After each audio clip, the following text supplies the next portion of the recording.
2024 లేదా 25లో డిగ్రీ లేదా బీటెక్ చదివారా? సాఫ్ట్‌వేర్ జాబ్ కోసం ఎదురు చూస్తున్నారా? అయితే కోడ్ జ్ఞాన్ 100 డేస్ కోర్సులో చేరండి, జాబ్ సాధించండి. నమస్తే విజయ మేడం. నమస్తే ఉషా. ఒక మనిషికి కంట్రోల్ లేని ఆలోచనలు కానివ్వండి, కంట్రోల్ లేని బిహేవియర్ కానివ్వండి, చాలా ఎఫెక్ట్స్ని తీసుకొస్తూ ఉంటుంది. మనిషి ఒక్కడిగా ఉన్నప్పుడు వేరు, తన ఆలోచనలు, తన పనులు, తన జాబ్, తన కెరియర్ తనకు సంబంధించి ఏ విధంగా చేసుకున్నా తల్లిదండ్రులకి పెద్దగా ఎఫెక్ట్ చూపించదు. ఎందుకు అంటే వాడితో వాడికి నచ్చిన దాంట్లో వెళ్ళిపోతున్నాడులని ఆలోచిస్తూ ఉంటాం. అమ్మాయి కానివ్వండి, అబ్బాయి కానివ్వండి. ఎప్పుడైతే ఒక రిలేషన్లోకి వస్తూ ఉంటామో ఖచ్చితంగా అవతల పర్సన్కి ఇబ్బందిగానే అనిపిస్తూ ఉంటుంది. ఈ ఆలోచనలు ఏంటో, ఈ దూకుడు మనస్తత్వం ఏంటో, ఈ వెంటనే తనకు అనిపించింది కంట్రోల్ లేకుండా చేయడం ఏంటో, కంట్రోల్ లేకుండా అనేయడం ఏంటో అన్న ఆలోచన ప్రతి ఒక్కరికి వస్తూ ఉంటుంది.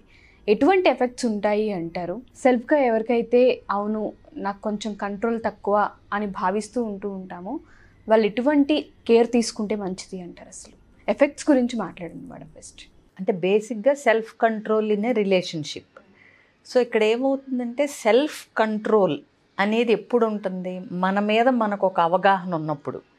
అంటే ఇప్పుడు కొన్నిసార్లు ఎవరైనా సరే ఏదన్నా ట్రిగర్ చేసినప్పుడు కంట్రోల్ లూజ్ అవుతాం. అంటే మనం కూడా మనుషులవే కదా. సో ఒక్కొక్కసారి అరుస్తాము, ఒక్కొక్కసారి అలుగుతాము, ఏదో ఒకటి చేస్తూ ఉంటాం. బట్ ఏదైనా ఎక్స్ట్రీమ్స్గా వెళ్ళినప్పుడు ఇబ్బంది అవుతుంది ఒకటి. ప్లస్ ఇంకొకటి చిన్నవి మనం ఇప్పుడు ఇంట్లో నువ్వన్నట్టు పేరెంట్స్ మీద చూపించేది వేరు, ఏదో మా అమ్మాయో మా అబ్బాయో ఇంతే అనో ఏదో ఒకటి ముచ్చటగా వాళ్ళకు ఉంటుంది, భరిస్తారు, అయిపోతుంది. బట్ రిలేషన్షిప్లోకి వెళ్ళినప్పుడు ఏమవుతుందంటే ఇద్దరు డిఫరెంట్ బ్యాక్గ్రౌండ్స్ నుంచి వస్తారు. ఒకవేళ లవ్ మ్యారేజ్ అయినా పూర్తిగా ఒకళ్ళ గురించి ఒకళ్ళకి అంటే 24/7 కలిసి ఉన్నప్పుడు వాళ్ళ బిహేవియర్స్ ఎట్లా ఉంటాయి అనేది వాళ్ళకి తెలియదు. ఏదో ఎక్స్పెక్ట్ చేస్తూ ఉంటారు స్పౌజ్ నుంచి. సో అట్లాంటప్పుడు ఒక మనిషికి గనక తన మీద తనకి ఆ కంట్రోల్ అనేది లేకపోతే గనక అది అవతల వ్యక్తిని డెఫినెట్గా ఇబ్బందులకు గురి చేస్తుంది. ఇంకోటి ఈ కంట్రోల్ సెల్ఫ్ కంట్రోల్ లూజ్ అవ్వటము అయినప్పుడు చాలామంది ఏం చేస్తుంటారు, అరవటం, ఇష్టం వచ్చినట్టు మాట్లాడటం, ఏదో నోటికి ఎంత వస్తే అంత ఏది పడితే అది అనేయటం, ఇలాంటివి చేస్తారు. ఇది ఎగ్జాక్ట్గా కంట్రోల్ లేకపోవటం అనేది. ఇప్పుడు కోపం రావటం ఓకే, కానీ కోపం వచ్చినప్పుడు ఏమంటున్నావు అన్నది నాట్ ఓకే, ఏం చేస్తున్నావు అన్నది. సో కోపతాపాలు సహజం, మనిషి అన్నాక డిఫరెంట్ ఎమోషన్స్ వస్తూ ఉంటాయి. ప్రతిసారి అవతల వ్యక్తితో మనం అంటే అగ్రి అవ్వకుండా డిసగ్రిమెంట్ ఆఫ్ ఒపీనియన్స్ ఉండొచ్చు, కోపం రావచ్చు. బట్ దాన్ని ఎట్లా హ్యాండిల్ చేస్తున్నావు, కోపమో చిరాకో లేకపోతే ఇంకొకటో వచ్చినప్పుడు పార్ట్నర్ మీద నీకు ఆ హ్యాండ్లింగ్ స్కిల్స్ నీ దగ్గర సెల్ఫ్ కంట్రోల్ అనేది లేకపోతే ఆ అవుట్కమ్ అనేది చాలా అంటే డేంజరస్గా మారే అవకాశం ఉంటుంది. చిలికి గాలివాన్ అంటారు చూడు, అలా అవుతాయి. సో ఇక్కడ ఏంటంటే ఎప్పుడైనా సరే అసలు ఏ పనిలో అయినా సరే మనం ఆల్వేస్ ఏంటంటే ఇంటర్నల్గా పాజ్ బటన్ నొక్కాలి మైండ్లో. సో పాజ్ అన్నప్పుడు ఏంటంటే PAUSE దాని స్పెల్లింగ్. సో ఇది కనుక మనం ఒక యాక్రోనిమ్ లాగా కనుక తీసుకుంటే అసలు వచ్చిన వెంటనే ఆ పాజే పే అటెన్షన్. సో ఆ పాజ్ బటన్ నొక్కి చూసుకోవాలి. ఇప్పుడు మనకు కోపం వచ్చింది, లేకపోతే చిరాకు వచ్చింది, లేకపోతే దుఃఖం వచ్చింది, ఇదే ప్యాటర్న్. ఇప్పుడు ఏదో ఒకసారి అరుచుకుంటారు, తిట్టుకుంటారు, అయిపోతుంది, సారీలు చెప్పుకుంటారు. బట్ ఇదే కంటిన్యూ చేస్తూ వెళ్తే అవతల పర్సన్కి ట్రస్ట్, రెస్పెక్ట్ అనేది పోతూ ఉంటుంది. ఇవి చూసుకోవాలి మనం. సో అంత అవసరమా? సో మన డ్రాబ్యాక్ ఏంటో మనకు తెలుస్తూనే ఉంటుంది. అవునా? ప్రతిసారి మనం సెల్ఫ్ కంట్రోల్ లూజ్ అయ్యి సారీలు చెప్పాల్సి రావటం కూడా మనకే నచ్చదు, చిరాగ్గా ఉంటుంది. ఎవరికైనా సరే, అబ్బాయికైనా అమ్మాయికైనా నచ్చదు ఆ ప్రాసెస్. వాళ్ళ అవతల వ్యక్తికి కూడా ఎలా ఉంటుందంటే ముందు ఏది పడితే అది అనేస్తారు, తర్వాత వచ్చి సారీ చెప్తే ఆ గాయం ఏదైతే తగులుతుందో అదేం మానదు కదా. సో సారీ ఫీల్ అయినప్పుడు, అపాలజైజ్ చేసినప్పుడు దాన్ని మనం ఎలా కరెక్ట్ చేసుకోవాలి అనేది కూడా ఆలోచించాలి. సో ఈ out of control, lack of self control, దీన్ని ఎట్లా తగ్గించుకోవాలి అంటే కనుక ఖచ్చితంగా కొన్ని ఎఫర్ట్ పెట్టి మనం పాటించాల్సిందే. నేను అరవకూడదు, నేను ఇది చేయకూడదు అని ఊరికే అనుకున్నంత మాత్రాన ఏం అవ్వదు. నేను సెల్ఫ్ కంట్రోల్ లూజ్ అవ్వకూడదు, ఈసారి నుంచి గట్టిగా అనుకోవాలి అని అనుకో, కానీ కొన్ని చెయ్యాల్సి కూడా ఉంటుంది. సో నేను చెప్పినట్టు ఈ పాజ్ బటన్ నొక్కి ఫస్ట్ పే అటెన్షన్, అంటే అసలు వేటికి ట్రిగ్గర్ అవుతున్నాను నేను. ఒక్కొక్కసారి బ్యాక్ ఆఫ్ ద మైండ్ ఏదో ఫియర్ ఉంటుంది, అంటే అవతల వ్యక్తిని కోల్పోతామనో లేకపోతే సమ్ ఫియర్స్, యాంగ్జైటీలు ఇలాంటివి ఉంటాయి, భయాలు ఉంటాయి. సో అసలు ఏంటి రీజన్ నేను ఈ సెల్ఫ్ కంట్రోల్ లూజ్ అవ్వటానికి అనే దాని మీద దృష్టి పెట్టి నేర్చుకోగలగాలి. సో అది కరెక్టా కాదా అనేది. సో ఇలా ఎమోషన్ వచ్చినప్పుడు నెక్స్ట్ అంటే ఎక్నాలెడ్జ్, నాకు ఇట్లా ఇలాంటివి జరిగినప్పుడు నాకు ఇప్పుడు ఏం ఎమోషన్ వస్తుంది అంటే దాన్ని గుర్తించాలి. సో ఎందుకు నేను ఇంత ట్రిగర్ అవుతున్నాను, ఎందుకు నేను ఇట్లా అరుస్తున్నాను, లేకపోతే ఎందుకు నేను అలుగుతున్నాను, నువ్వు ఏది చేస్తే అది. సో ఏంటి అసలు అనేది ఆ ఎమోషన్ని, అది నాకు వచ్చింది ఆ ఎమోషన్ అనేది ఎక్నాలెడ్జ్ చేయగలగాలి. ఓకే, ఎక్నాలెడ్జ్ చేస్తే అంటే ఒప్పుకుంటున్నట్టు, ఓకే నాకు ఇప్పుడు పిచ్చ కోపం వస్తుంది అని వచ్చింది అని నువ్వు అంటే గుర్తించావు, ఎక్నాలెడ్జ్ చేసావు.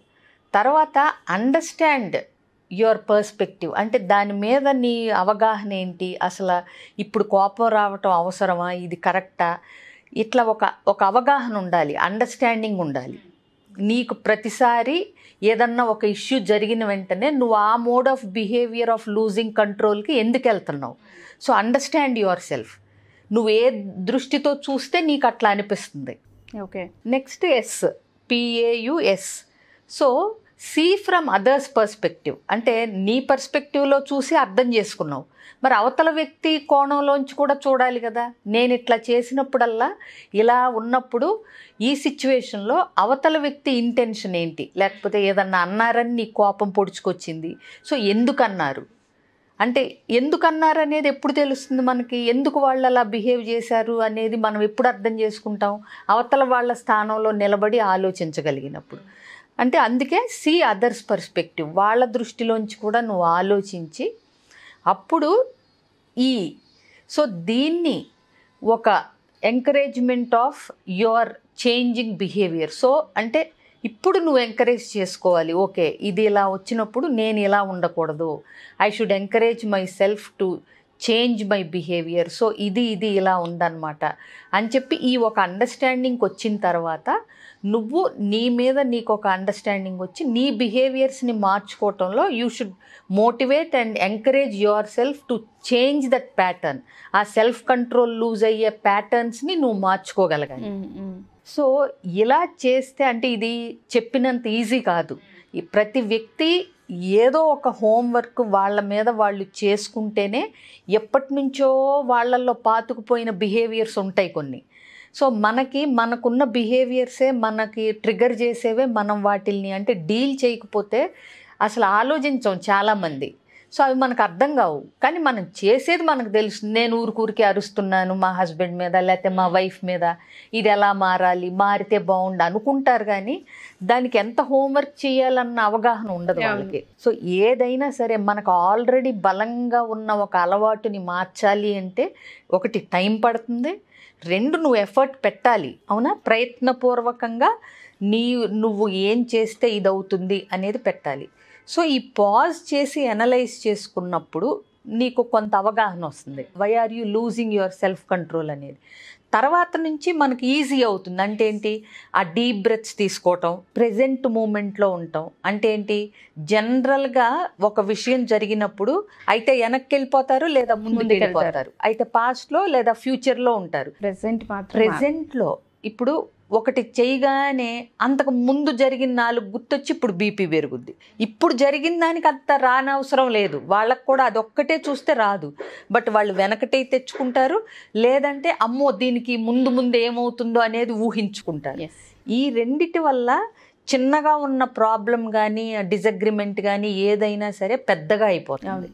సో పాస్ట్ అండ్ ఫ్యూచర్ని వదిలేసి ప్రెజెంట్లో ఆ ఇష్యూని ఒక్కదాన్ని చూసినప్పుడు ఆ లూజింగ్ ఆఫ్ సెల్ఫ్ కంట్రోల్ అనేది తగ్గుతుంది. ఎందుకంటే నువ్వు స్లోగా ఆ ఎబిలిటీ తెచ్చుకుంటావు, దాన్ని మాత్రమే చూసే ఒక కోణాన్ని అలవాటు చేసుకుంటావు. అప్పుడు నీకు అంత భయానకంగా అనిపించదు అవుట్కమ్.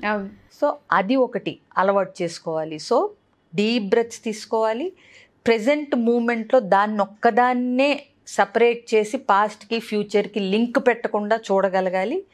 ఇంకొకటి రెగ్యులర్ రొటీన్లో కూడా ఓవరాల్గా మంచి హ్యాబిట్స్ అంటే ఎక్సర్సైజ్ చేయటం, ప్రాపర్ స్లీప్, అన్నిటికీ మూల కారణాలు ఓవరాల్గా మనం చూస్తే ఏంటంటే చక్కటి ఫిట్నెస్ అంటే హెల్త్ చూసుకునే వాళ్ళకి, సరిగ్గా నిద్రపోయే వాళ్ళకి, మంచి బ్యాలెన్స్డ్ ఫుడ్ తినేవాళ్ళు, ఈ 3 చేసిన వాళ్ళకి మిగిలిన వాళ్ళ మీద ఆన్ ది హోల్ వాళ్ళకి కంట్రోల్ ఉంటుంది. ఓకే.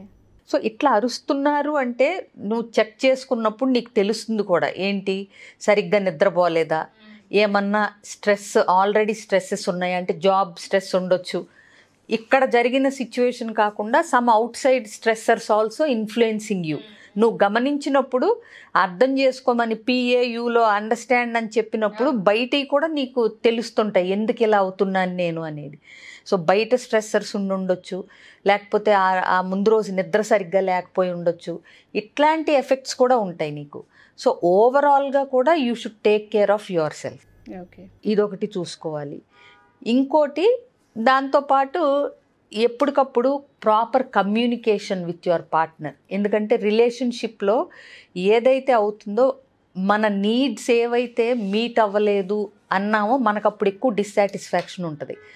సో అంటే మనకి ఏదో ఉంటుంది మైండ్లో, ఏదో కావాల్సి ఉంటుంది, అది మనం అవతల వ్యక్తికి సరిగ్గా ఎక్స్ప్రెస్ చేయకుండా వాళ్ళు అది ఫుల్ఫిల్ చేయలేదనో ఏదో ఒకటి అనేసుకుని మనకు చిరాకు వచ్చేస్తుంటుంది, కోపం. So you should have open communication with your partner చేసి మన టీమ్ ఇద్దరం కలిసి దీన్ని చెయ్యాలి. ఏదన్నా అవసరం కానీ, ఏదన్నా మనకి ఒక కోరిక కానీ ఏదన్నా ఉంటే దాన్ని అవతల వ్యక్తికి చక్కగా ఎక్స్ప్రెస్ చేయగలగాలి. అలాగే కామన్ షేర్డ్ గోల్స్ అంటే వాళ్ళిద్దరికీ జీవితంలో గోల్స్ ఉన్నప్పుడు వాటిల్ని కామన్ గోల్స్ కింద లేదా షేర్డ్ గోల్స్ కింద అవతల వ్యక్తికి ప్రయారిటీ ఇస్తున్నట్టు మనం అవతల వ్యక్తికి తెలియపరచగలగాలి. సో ఇట్లా వాళ్ళిద్దరూ ఒక టీం అనుకోగలిగి, డ్రాబ్యాక్స్ మనలో లోపాలు ఏదన్నా ఉంటే ముందే చెప్పుకుని, ఎప్పుడన్నా నేను టెంపర్ లూజ్ అయ్యి నా సెల్ఫ్ కంట్రోల్ లూజ్ అయ్యి ఏదన్నా అన్నా నువ్వు పట్టించుకోకుండా నన్ను అంటే కాషన్ గైడ్ చెయ్యి, ఓకే నవ్ కామ్ డౌన్ అట్లా చెయ్యి అని అవతల వ్యక్తి హెల్ప్ కూడా తీసుకోగలగాలి. అలాగే సమ్ ఫ్రెండ్స్ హెల్ప్ తీసుకోవచ్చు, లేదంటే మాలాంటి కౌన్సిలర్స్ దగ్గరికైనా రావచ్చు if you are unable to handle. So ఇట్లా కొన్ని టిప్స్ పాటించినప్పుడు ఏమవుతుందంటే మన loss of losing self control అనేది ఎక్కువ ఇంపాక్ట్ చేయకుండా రిలేషన్షిప్ని ముందుకు తీసుకెళ్ళొచ్చు. ఎగ్జాక్ట్లీ. చాలామంది సెల్ఫ్ కంట్రోల్ లేక ఎస్పెషల్లీ రిలేషన్స్లోనే చాలా మిస్కమ్యూనికేషన్స్ వస్తూ ఉంటాయి. మీరు అన్నట్టుగా ప్రజెంట్ ఎవరు మాట్లాడము, అయితే పాస్ట్కి వెళ్తాం లేదా ఫ్యూచర్ని మైండ్లో పెట్టుకొని మాట్లాడుతూ ఉంటాం, అవే ఎక్కువ ట్రిగర్ అవుతూ ఉంటాయి. ఎగ్జాక్ట్లీ. సో దానివల్ల అటు ఏ పర్సన్ ఉన్న, అటు అమ్మాయి కానివ్వండి అబ్బాయి కానివ్వండి, ఎక్కువ స్ట్రెస్ వీళ్ళు కూడా గురయ్యే అవకాశం ఉంటుంది. Thank you so much ma'am. ఎవరికైనా పర్సనల్ అపాయింట్మెంట్ కనుక కావాలి అనుకుంటే ఆన్లైన్ కానివ్వండి ఆఫ్లైన్ కానివ్వండి మీరు ఏ విధంగా అవైలబుల్ ఉంటారు? ఆన్లైన్ ఆఫ్లైన్ అన్నీ, ఇండివిజువల్ ఆర్ కపుల్ కౌన్సిలింగ్, అట్లాగే టాక్ థెరపీస్, CBTs అన్నీ నడుస్తూనే ఉంటాయి ఉషా. జస్ట్ స్క్రీన్ మీద కనిపిస్తున్న నెంబర్కి కాంటాక్ట్ చేస్తే అన్ని details along with my appointment కూడా ఫిక్స్ చేస్తారు. అదొక్కటి చేస్తే చాలు. Thank you ma'am. Thank you so much.